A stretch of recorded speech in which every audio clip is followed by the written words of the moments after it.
这是我们从小到大的一些视频的节选。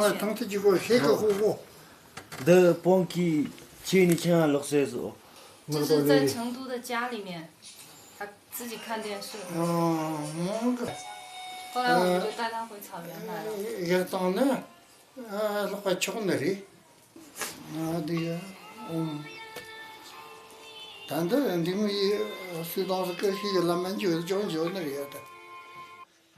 达扎活佛听了格林的不幸身世，观看了格林从小到大的部分影像，深受感动，还为格林念经祈福。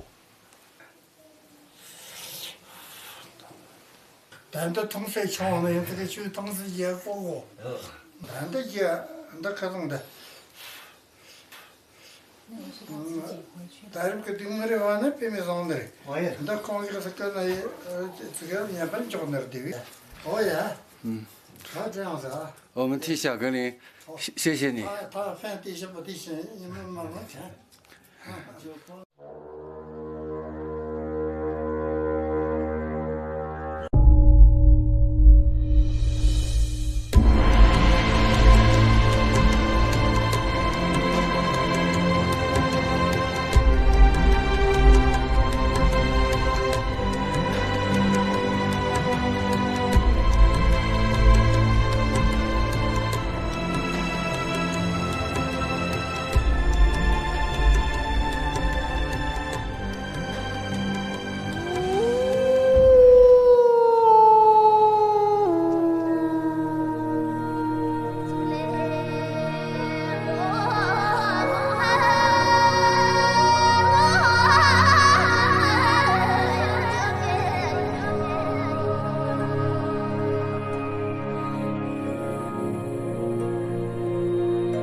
昨天张希跟我说，他说活佛发话了，以后凡是穿着野生动物皮毛的人，通通都不准进寺院。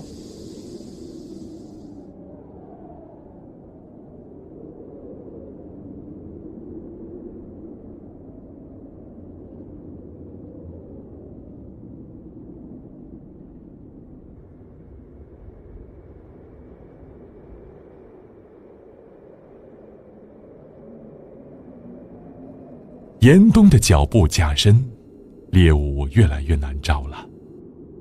格林没日没夜地寻食，1-2天找不到吃的也是常有的事。实在饿坏了，就分吃点唯一他们的干粮。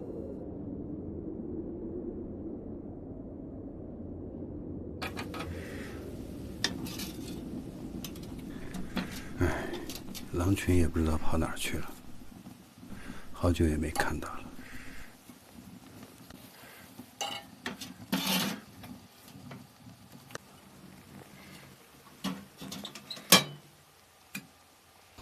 只剩一箱压缩饼干了，有干粮吊着就不错了。每天整在一块儿，不知道啥时候才能等到狼群。我知道，我也担心这个。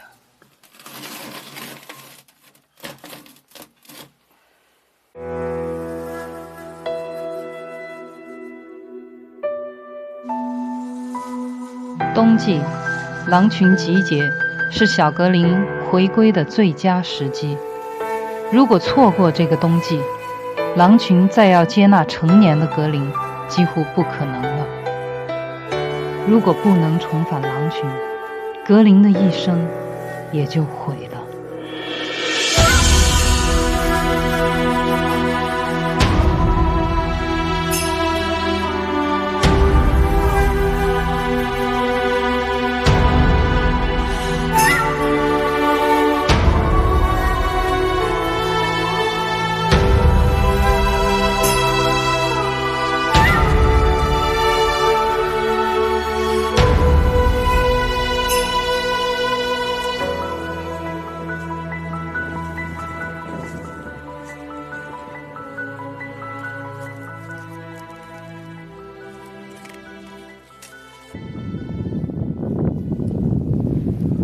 我现在已经在狼群的领地范围之内，所以我必须小声说话，保持安静。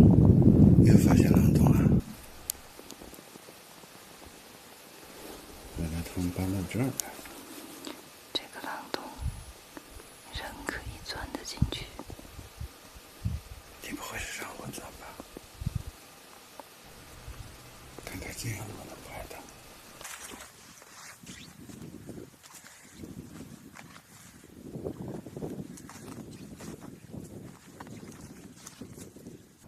不行不行，让格林上。格林，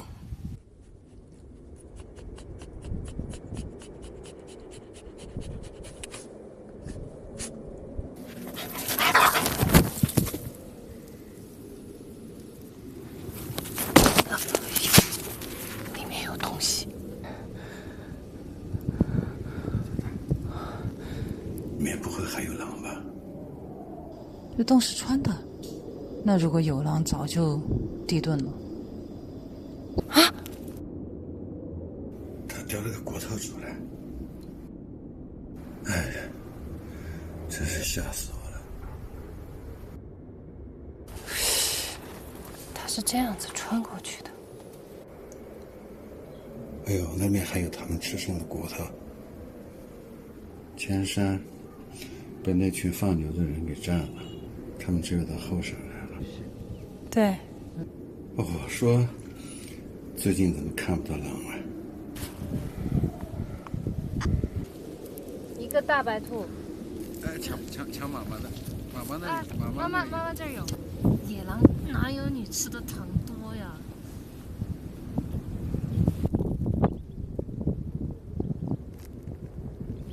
人家才不吃你那个嘞。啊，这舔过了，你不吃？伯伯。来，这儿。还抢？他不爱吃那个。哎，这个不是你的，不是你的，这是妈妈的。不行，咱就先给他吃。在哪儿？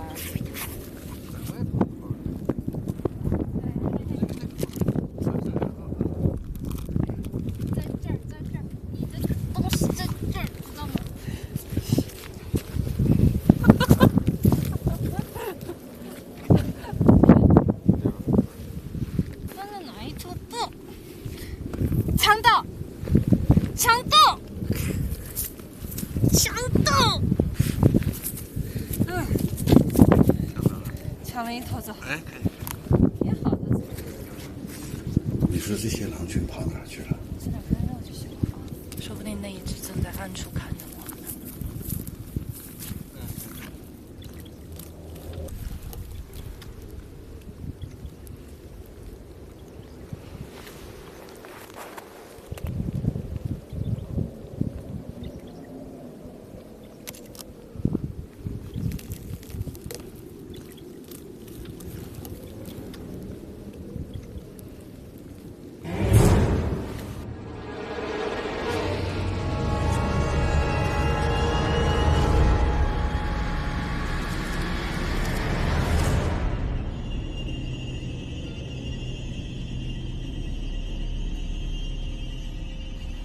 这狼咋这么瘦啊？没吃的了呗。等到他们饿不过去的时候，就团结起来打牦牛了。反正横竖是死，狼也不会选择饿死的。看不到了，看不到了。现在翻过山梁了，知道他们在这儿就放心了。到处是围栏，这也是，这也是，我们都翻了3座围栏。后面还有4座。对，就是狼群最后的栖息地了。离去，他们也没地方可去了。好的。有狼，就会有草原，草原就会有希望。希望能保住最后的一点点栖息地。走吧。慢了，来了。你跟围栏比一下，围栏有多高有1.6米以上了吧？1.6米几了，高。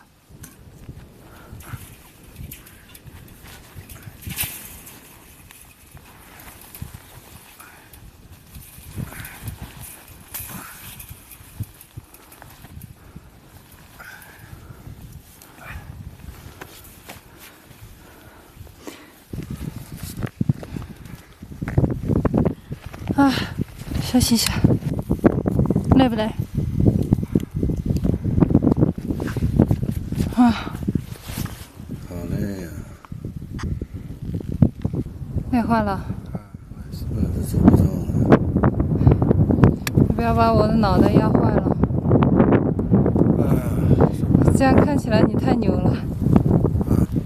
前段时间，要不是那帮放牛的干扰，说不定格林就已经回去了。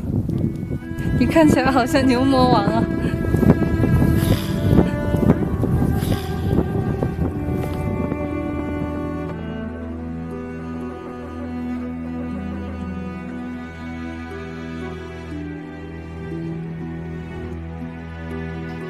快点起来了吧，牛人！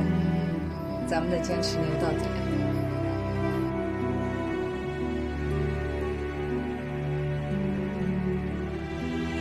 人在明处，狼在暗处。越是找狼，狼越跑得远。经过分析，这种方法找狼，很可能会干扰到狼群冬季的正常集结。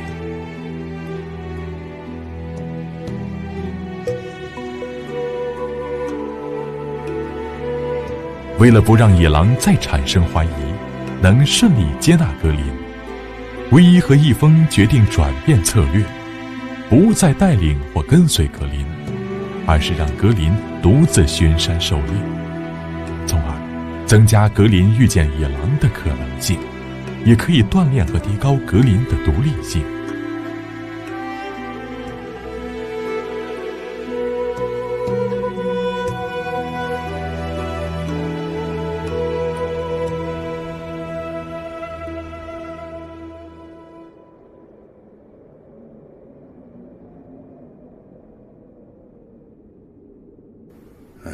这么冷的天，野生动物都被人们打光了，你说狼群都吃啥呀？只有牦牛。这么大一群牦牛就在狼的院子里面转悠，我看着都流口水，狼能忍得住？你娃不上山入伙，下材料了。我就等他们集结。差不多。那你就放在炉子边上等它化嘛。我才画了一个眼，看到没？那个眼儿就是倒热水的眼儿。挺好看的，跟冰灯似的。把它改成一个灯吧，还吹不灭。哇，快看，快看！快看！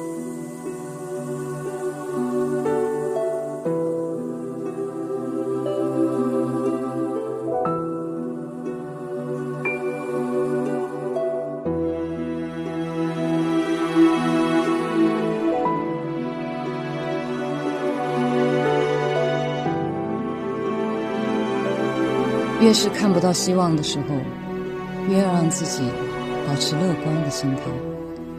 如果我们改变不了现实，至少我们可以改变看待事物的心情。如果没有这些苦中作乐的时光，看不到平凡事物的美好一面，我们可能早就被日积月累的失望给击垮了。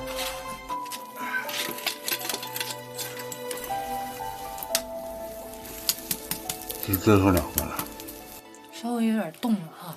冻土豆才甜呢。好不好吃啊？好吃。牛粪壳土豆，这不是土豆，这是肉。不知道哥你找到吃了没有？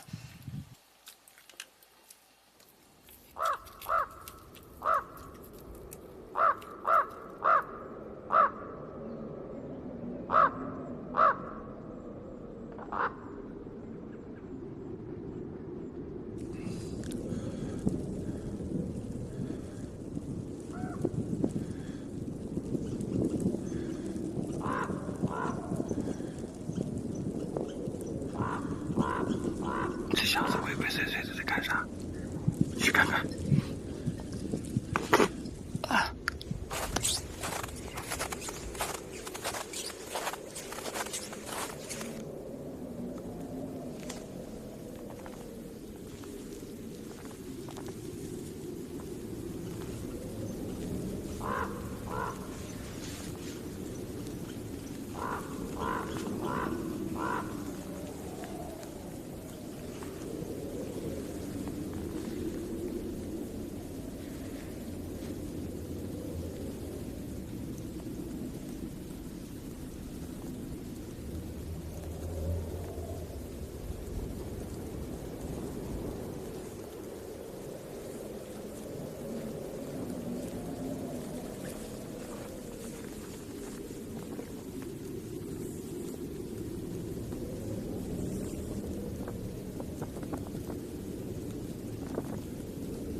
你不会是要偷他的吧？这样不行，真的不行。被他发现怎么办？进屋再说，进屋再说。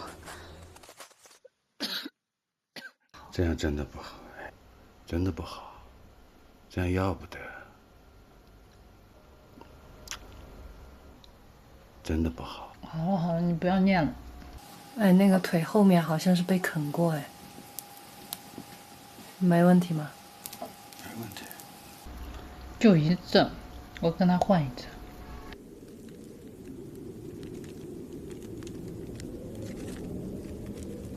2块够不够？买上了。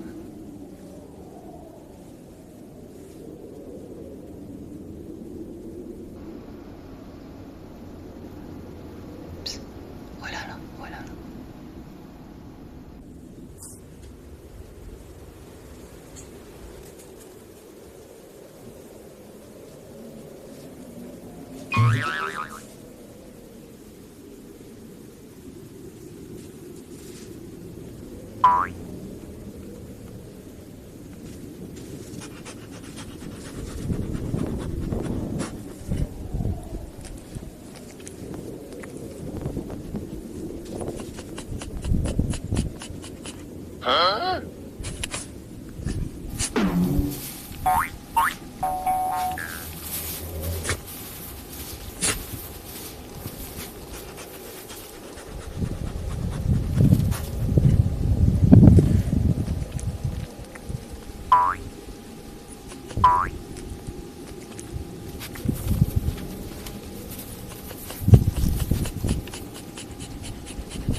账，他找你算账来了，偷兔子的贼。哎呦，我只有一个压缩饼干了，这个可不是我干的啊，都是你妈的主意啊。别那么没担当哈。以后还你一只更大的。把老爸的衣服穿走了。哎，怎么脱的？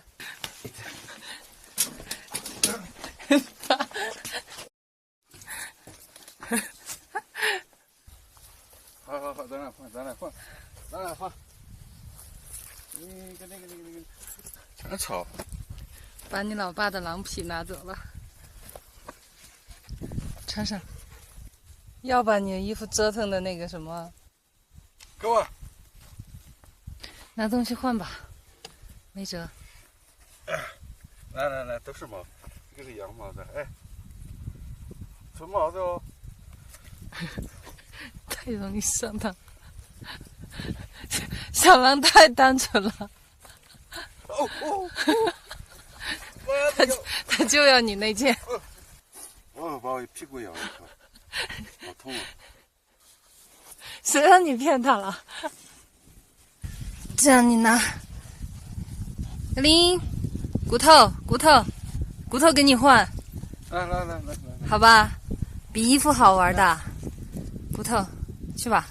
还不上当。他今天怎么了？盯死你这件了？他往后槽牙上放，难道你要给切割了？他难得看见你把衣服脱下来，觉得你换毛了。你扔一坨牛粪或者什么往远处，把他引走。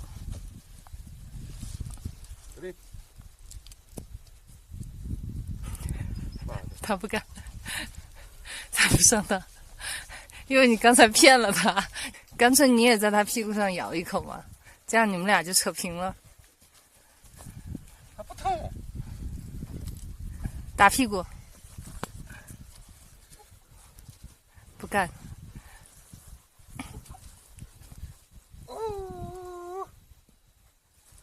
哎，终于走了，赶紧穿。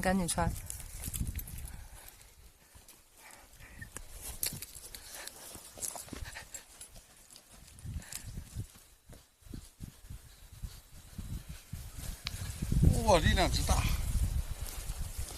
小时候我钓过狼，用老鼠钓狼。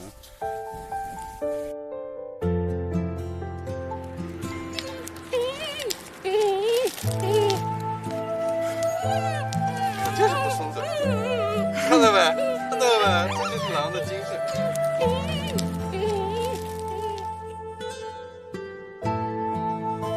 现在长大了，钓不动了。长得真快啊！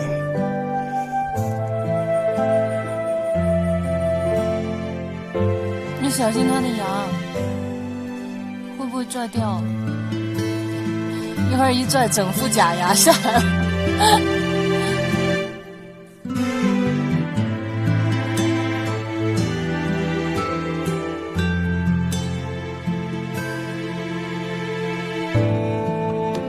天刚刚亮，格林就已经出猎了。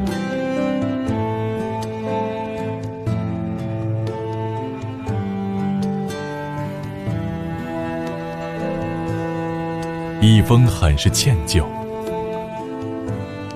又在格林藏兔子的地方埋下了一些干粮，但是接连几天雪窝子都再没被动过。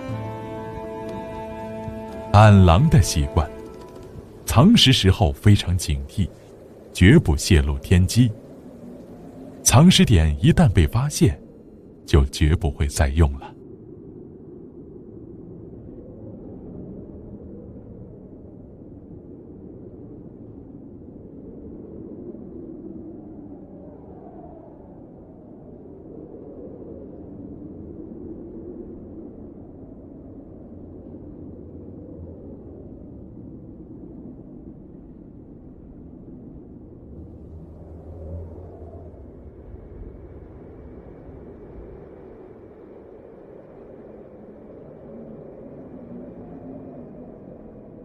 他还埋在老地方啊。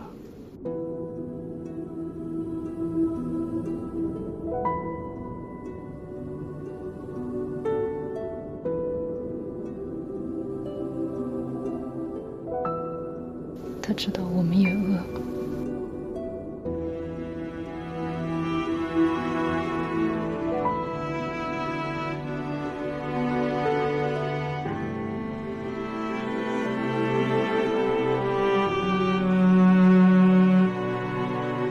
小时候他护食，你说他六亲不认，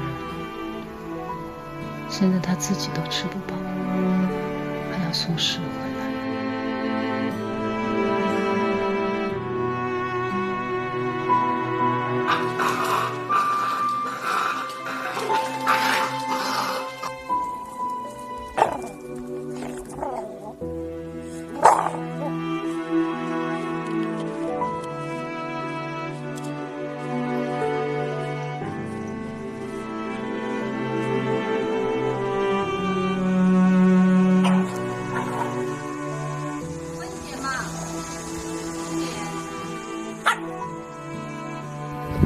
强斗，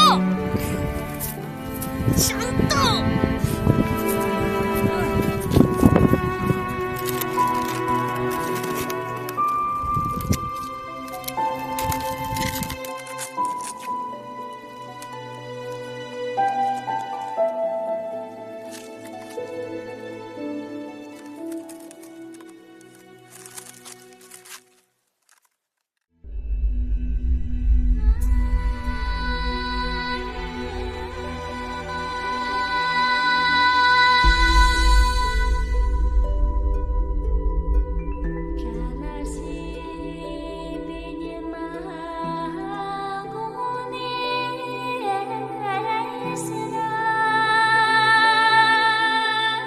其实拍这一段，我作为一个摄影师来讲，这真是上天赐予的一段，也不可再现了。当时我是想拍一下月亮升起的一个镜头，当我架好机器拍的时候，这个时候我的焦是对在月亮上，月亮上面我就模模糊糊的看着，哎，怎么感觉月亮有影子？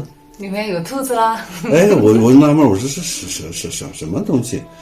当我又调焦调到近焦的时候，我眼睛都惊呆了，竟然是唯一带着小狼正好从那儿路过，还停在那儿。这3点一线，背景是月亮，正好月亮的中间，在这个山脊线上，他们在跳舞，我的镜头正好就对准这个，就是非常非常有默契。他们也不知道我在拍。我当时心屏住呼吸，我就怕有一点点呼吸会影响抖动。哎呀，心里面在狂跳，真美！我说这是上天赐予的一个画面，所以大家看到了非常唯美的月下共舞的这么一段。其实它就是一个自然拍摄的过程。刚刚到草原的时候，我是想尽了各种办法，想要抓住那个鼠兔。我想我得帮我儿子一把，想的各种办法好像都不奏效，徒手去抓呢，我更是没他快。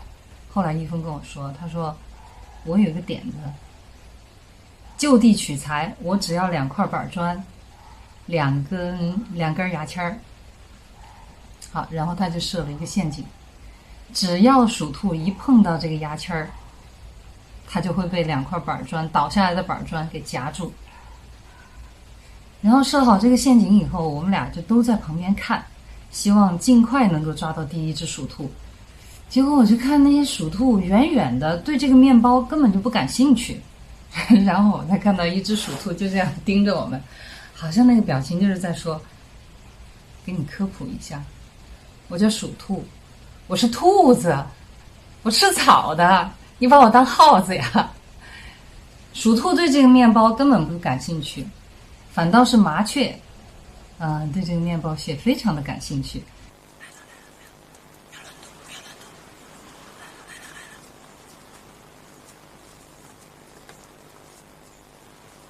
我们常说鸟为食亡，但是我发现我低估它们了，刚到草原就被麻雀给秒杀了。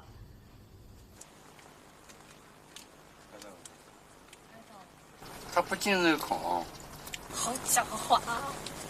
我们自以为设计的非常非常好的一个板砖夹麻雀的一个陷阱，结果麻雀就在旁边观察了一下以后，马上就识破了这个陷阱的机关在哪儿，然后根本不去碰这个机关，甚至它破坏掉这个机关，你根本待不住它。然后一只大鸟就把那个面包啄成一小块一小块的，就喂它的雏鸟。啊，当时我们看到做鸟也不容易啊。虽然我们没能抓住麻雀，但是这件事儿却给了格林一点启发。到了冬天的时候，到处都找不到吃的了，麻雀也是肉啊。那个时候我们给他的压缩饼干素的，狼看不上，他会把这些饼干渣儿就扔在那个铁丝网的下面。他所占的就是埋伏、突袭，天下武功唯快不破。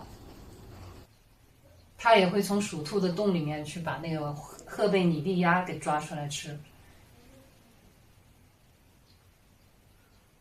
我想起来我们在那个草原上住着的时候住的那个小房子，我经常做梦的时候都会回到那个小房子里面去。就是我们屋檐下有很多的鸟嘛，在那儿筑窝，因为冬天就只有我们那个小屋最暖和一点，房顶到这个天棚之间它有一个夹层，这个夹层呢又暖和又避风又避雨，而且还有中央供暖。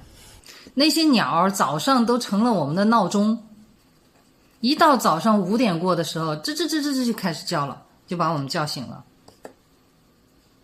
我还记得有一天我们一峰正在那个边喝茶边整理那个拍摄的一些东西吧，还是正在看什么资料，然后突然有一只鸟就掉下来了，从那个顶棚上面掉下来，就掉在我们的杯子里面，把我们都吓一跳。哎，这个鸟一掉下来了以后，咦，水还是温热的，还挺舒服，然后他就顺便洗了个澡，然后正洗得欢实的时候，他一抬头看见这2个人全部都在盯着他看，然后他赶紧翅膀一收，还让不让鸟洗澡了，然后扑腾几下晃一晃身上的水飞走了。然后说到鸟的事儿的话，那太多了。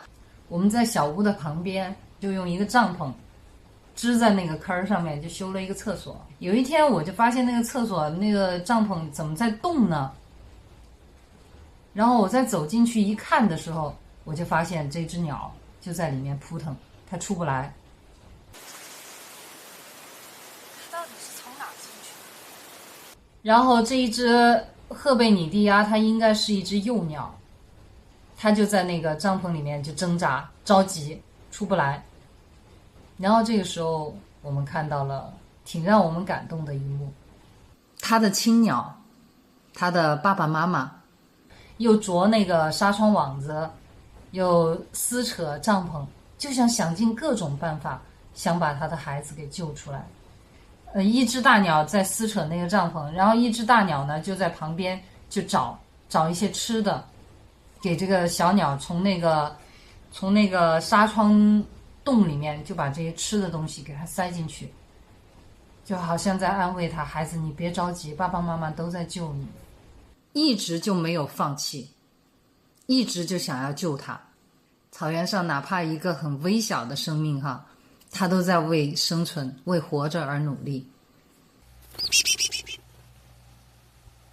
我们放了这只鸟以后，这只鸟它就一直在那个围栏上，还有在我们的那个小屋周围，它就打转。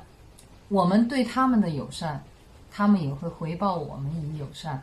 这些鸟它还来扑窗户来报警，有几次呢我们就发现它们扑窗户的时候就是发现狼来了。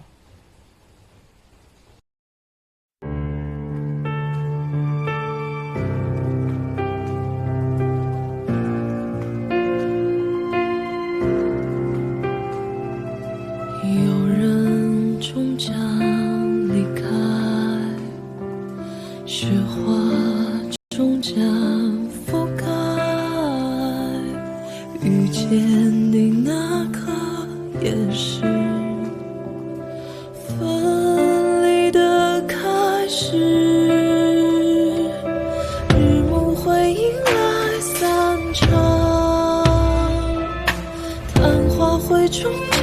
绽放，盛开那颗是消失的开始，遗憾堆积着莫忘。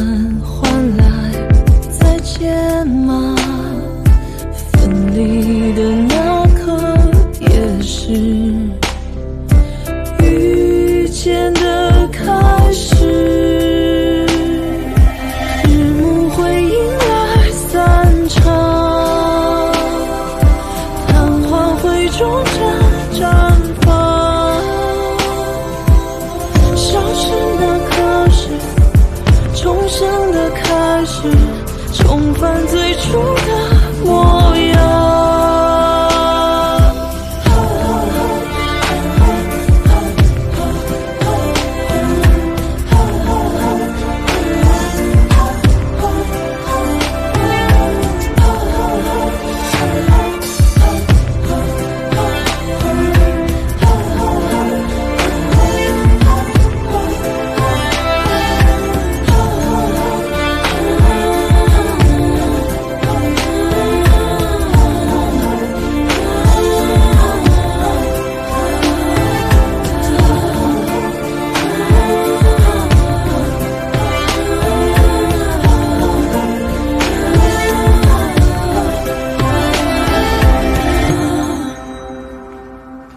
有人终将离开。